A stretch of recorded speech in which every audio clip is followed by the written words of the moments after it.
been bowling hard since like the 5th grade. Watching AI getting 40 with the French braids. Love Indiana, I'ma miss some good days. Charlotte Hornet, MJ, that's a new wave. Shorty like the way that I ball out. Bonsoir, bonsoir. C'est la continuité, nous continuons pour notre série de playoffs, nos pronostics playoffs, le bracket continue et nous passons à la première série, deuxième série de l'Ouest que nous allons analyser. Un match qui va opposer Memphis, qui a obtenu son ticket pour les playoffs en étant deuxième seed au terme de la saison avec un beau bilan de 56 victoires et 26 défaites, assurément la grande surprise de la saison. Petit nouveau à ce stade pour quasiment tout le monde dans le roster. Et Minnesota qui a joué le play-in il y a quelques jours et l'a emporté dans son unique match contre les Clippers, ce qui leur permet d'obtenir le 7e seed avec un beau bilan respectable de 46 victoires pour 36 défaites. Deux équipes inexpérimentées à ce niveau-là pour la grande majorité de l'effectif. Bon, il y a bien quelques joueurs qui ont joué les playoffs à Memphis, je pense à Steven Adams et on va dire pas de Beverly à Minnesota, mais voilà, pour les gros joueurs, les franchise players et les lieutenants, on est sur un stade relativement nouveau quand même. Tout à fait d'accord. Ouais, tu comptes l'expérience. Même si c'est qu'un tour, Memphis ça fait un tour l'an dernier, ce qui n'était pas. Alors que Minnesota ça remonte à plusieurs années. Ouais, ils ont fait un tour chacun, c'est pas non plus. Bon. Pas exceptionnel quoi, mais ok. C'est plus récent. Oui, c'est plus récent, c'est vrai que c'est leur deuxième apparition, ça va les aider. Bon. En tout cas, on attend un peu tous au tournant Ja Morant avec son nouveau statut assumé et une équipe bien meilleure cette année. Memphis qui a un gros coup à jouer a priori quand même pour aller peut-être jusqu'en finale de conférence. En même temps, un deuxième seed, c'est pas par hasard. Donc voilà, c'est Minnesota qui leur barre la route peut-être en premier. Qu'est-ce que vous avez à me dire un peu sur cette série, sur la forme des deux équipes, sur le match-up qui s'annonce?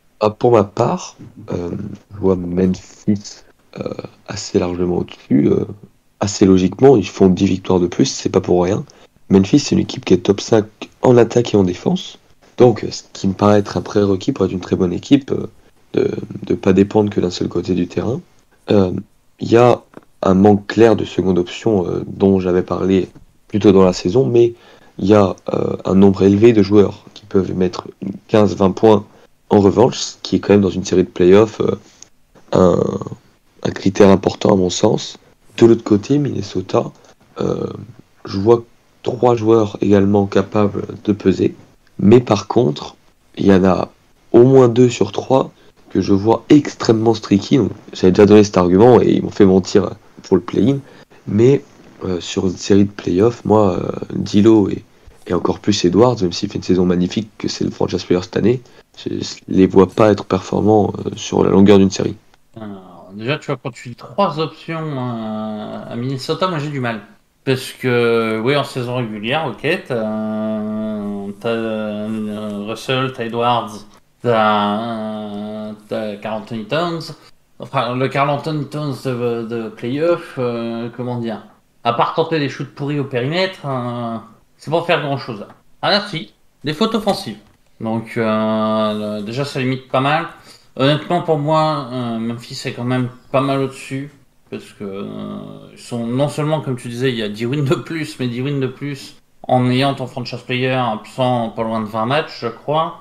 22. Un peu plus même. Ça montre quand même l'écart entre les effectifs. En plus, typiquement, Adams va bien faire chier Towns. Derrière, qui pourra arrêter Morant? Certes, Beverley va le ralentir un petit peu. Ça va être chiant. Il va être chiant, mais... C'est pas un mauvais match-up pour eux. C'est pas le meilleur non plus. Non, bien sûr. Et puis, est-ce qu'il va être capable de le faire là, sur plus d'un ou 2 matchs? C'est usant de courir après Ja. Non, mais de toute façon, c'est le genre de joueur que tu stoppes pas complètement. Hein. Ça, il n'y a pas de rien à dire. Il va faire ses points, il va faire ses stats. Et surtout, là où par contre je rejoins Pop, c'est que déjà, la défense de Memphis aussi, mais c'est que Ja n'est pas la seule menace. T'as plusieurs joueurs qui peuvent apporter leurs 15-20 points, ou voire même prendre feu si besoin, même si c'est moins souvent que Ja. Donc pour moi, Memphis est quand même très nettement au-dessus. Après, oui, t'auras un Edwards Game qui, avec un peu de bol, va être en même temps que le Beverly Game et y a un match où Towns sera pas trop ridicule. Et donc oui, mais Minnesota repartira pas forcément failli, mais t'as quand même un net écart. Pour moi, ça fait aucun pli. Marrant, je pense que ça va être plus vrai que je suis pas. Je suis pas convaincu par le fait que ce soit un bon match-up. En fait. J'ai pas le sentiment que Minnesota sera une équipe facile à manœuvrer sur une série de 7 matchs. J'aurais préféré pour eux clairement que ça joue les Clippers par exemple. Je trouve beaucoup plus simple à jouer. C'est le contraire, moi. Je sais pas. En saison régulière, il y a 2-2 et clairement, c'était pas des matchs où on peut dire ouais, mais machin n'était pas là, etc. Ça a joué. Le dernier match en date, il a été remporté par Minnesota et moi, je les trouve très convaincants personnellement depuis un peu cette nouvelle année. Ils ont galéré en fait en début de saison surtout.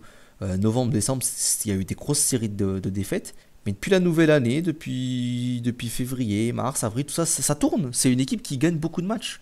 C'est une équipe qui est remontée, là tu leur laissais, franchement tu leur laisses 2 semaines de plus, bah moi je pense qu'ils sont 5e carrément. Mais ça je dis pas le contraire.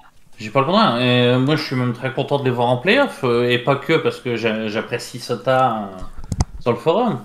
Il y a vraiment une équipe, ils ont enfin trouvé un coach qui va avec ce qu'ils veulent faire. Leur effectif est cohérent, ce qui n'avait pas été le cas depuis très longtemps. Mais tant que pour moi c'est encore Towns qui se prend pour le franchise player, et tant qu'il aura le rôle de franchise player, Minnesota n'ira pas loin en playoff. De mon point de vue. Je sais pas, moi Memphis, très bonne équipe de régulière, j'ai encore un point d'interrogation en playoff. Hein. Oui, et après je vois peut-être Memphis trop beau aussi. Moi j'ai encore un point d'interrogation parce que c'est pas une équipe qui justement, voilà, ok il y a des joueurs qui peuvent mettre 15-16 points, mais en fait, c'est con, mais je vois pas forcément énormément de différence avec les équipes du Jazz qui roulaient sur la saison régulière et qui se faisaient niquer en playoff. Morent quand même. La structure de la défense. Morent est meilleur. Après, on va pas faire comme si Mitchell était nul, tu vois. Enfin, surtout en playoff, il a quand même mis des sacrés cartons. C'est le même genre de joueur. Enfin, en fait, Mitchell, il est forcément beaucoup plus affecté par le hasard de l'adresse, parce qu'il prend beaucoup plus de jump shots. Morant, c'est le mec qui met le plus de points dans la raquette, donc c'est lui qui est le moins facilement qui est moins facilement affecté par la variation liée de manière inévitable à l'adresse. À l'adresse, bien évidemment, mais quand tu es un joueur qui prend beaucoup, qui drive beaucoup, qui récolte beaucoup de fautes, qui récolte beaucoup de lancers francs, tu peux argumenter aussi qu'en playoff, on sait très bien que les sifflets sont plus durs à obtenir. C'est quand même un mec qui a quasiment 8 lancers francs par match.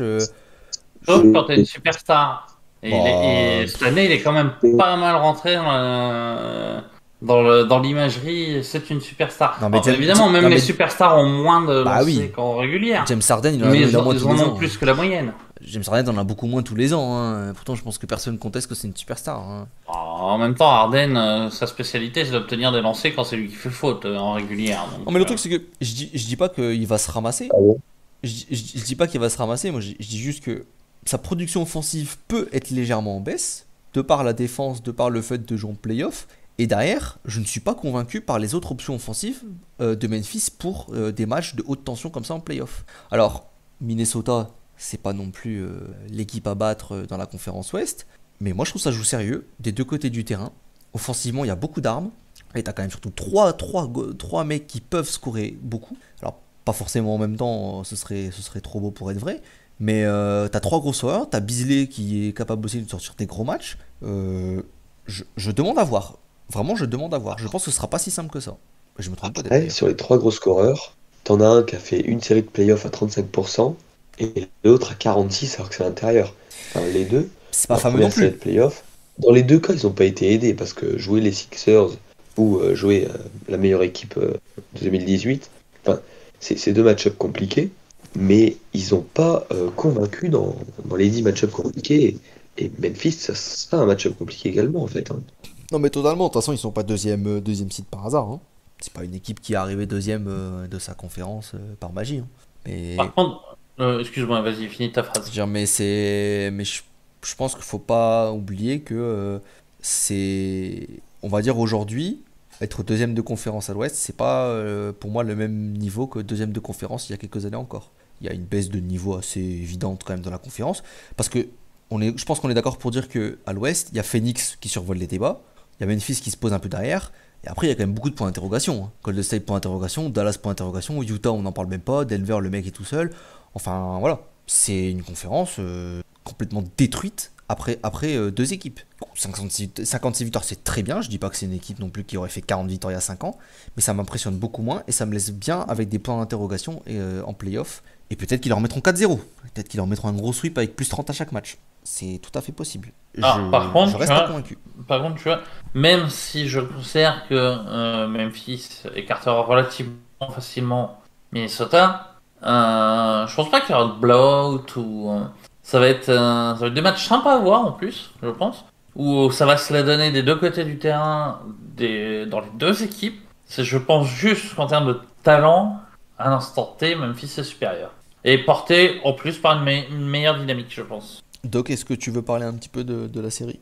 Ton avis? Je rejoins pas mal ce que tu as dit. J'ai pas grand-chose à ajouter du coup. Simplement, pour faire le tableau rapidement, hein, côté Memphis, c'est le meilleur joueur à la fois offensivement, t'as le meilleur joueur défensivement avec Jaren Jackson Jr.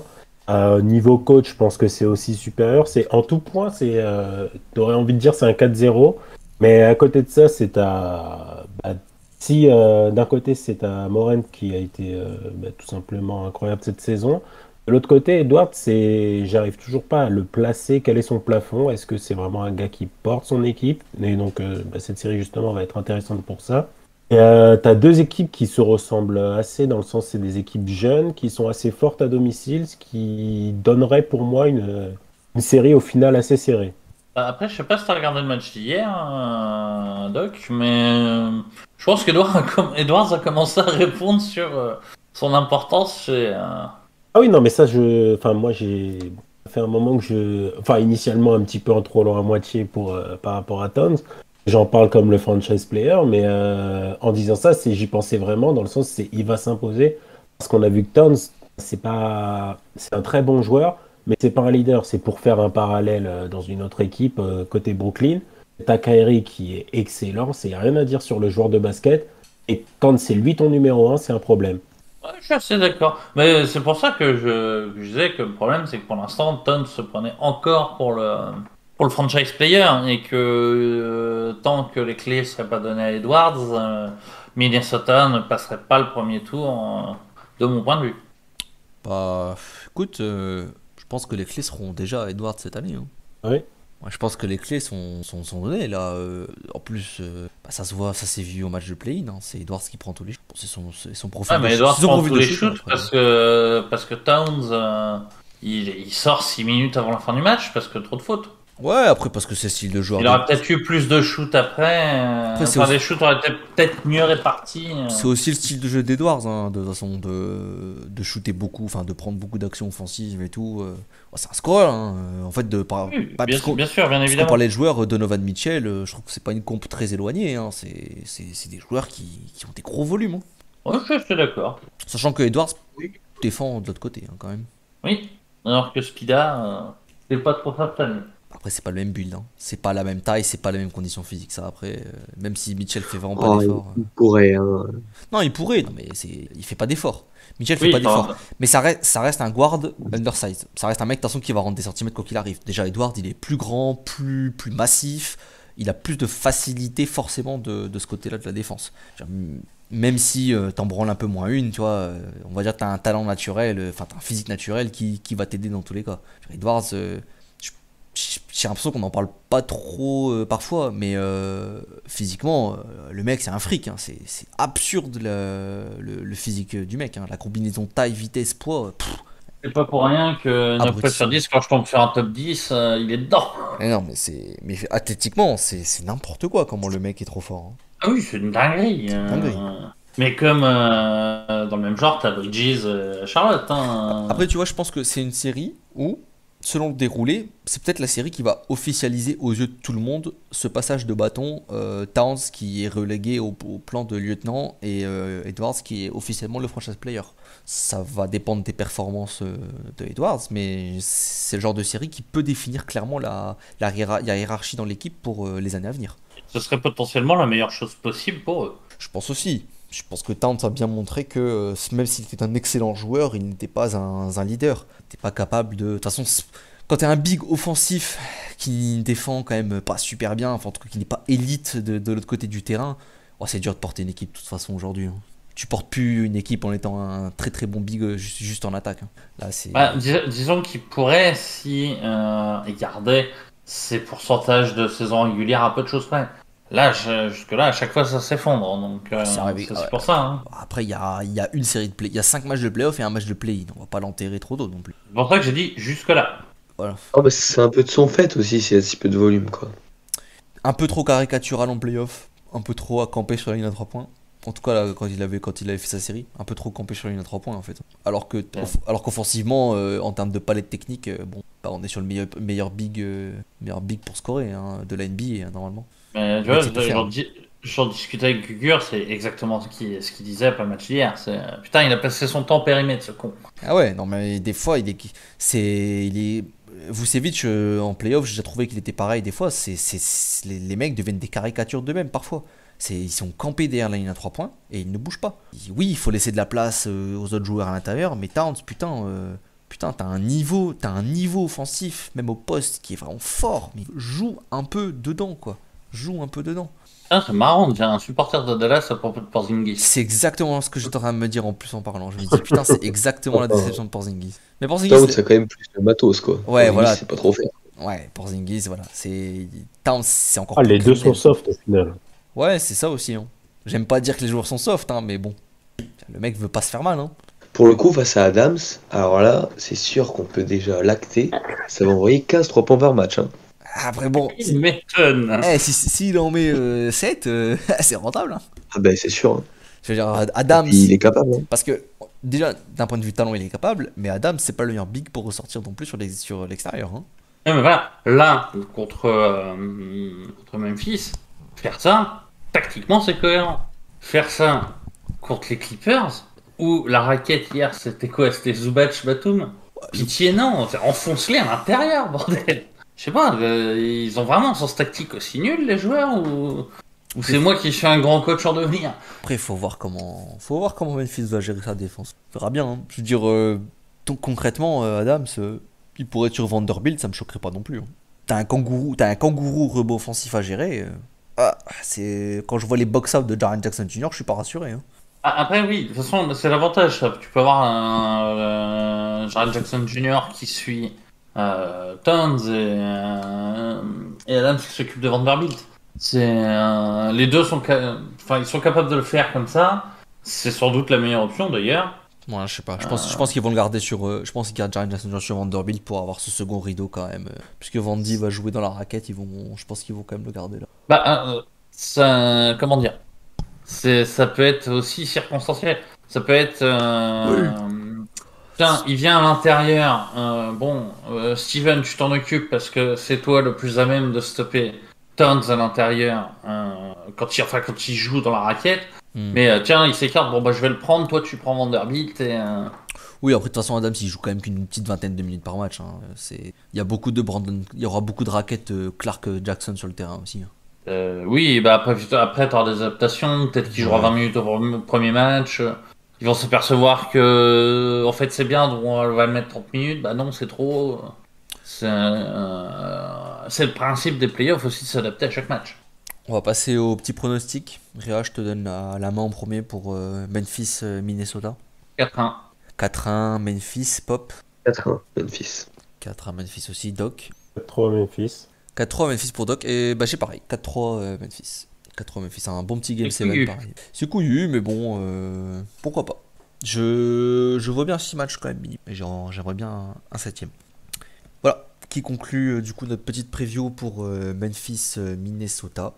On se retrouve pour la prochaine fois, pour la prochaine série qui devrait être normalement, si je ne me trompe pas, Toronto et Philadelphie pour aborder le début de l'Est. Bonne soirée tout le monde. Bonne soirée. Salut.